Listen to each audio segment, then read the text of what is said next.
Please tell us about the purpose of the meeting. We went to Tzfat, to the hospital, to see refugees from Syria. Visit Syrian refugees. They got out in the world in the bombings. To cheer up the children, the refugee children. We were brought to Israel by the IDF from the border. To show them that someone embraced them, that someone basically cares about them and want to make sure that they'll feel good. What did you do at the meeting? At the meeting itself, we went there with a group of Druze kids from Yarka.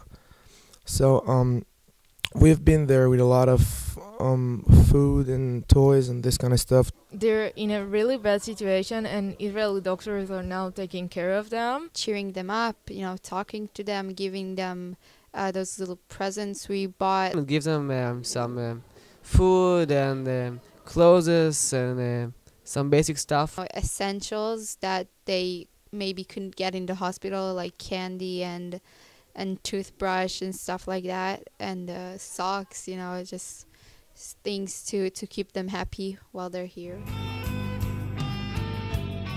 Tell us about a bit of your experience.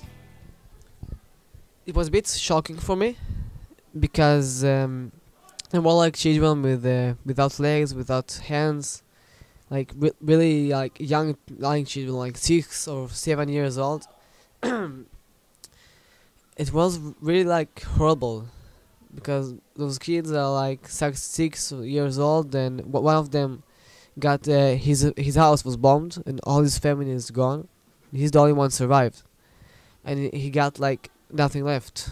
Basically helping to those people who have no one else to help them. It was, I think, one in a lifetime experience. My whole point of view of this meeting changed. Was you disturbed from the seeing of this?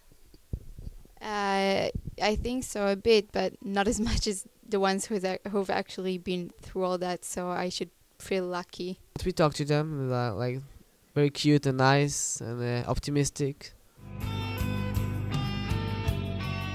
Why did you choose to volunteer to go to the meeting?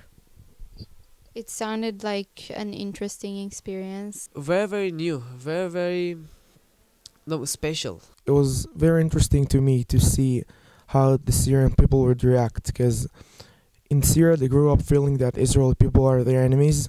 Well, they're considered different, but we're really not that different. Seeing real people with real stories was very interesting and horrible, to say the truth. I think it's something that is very important to do.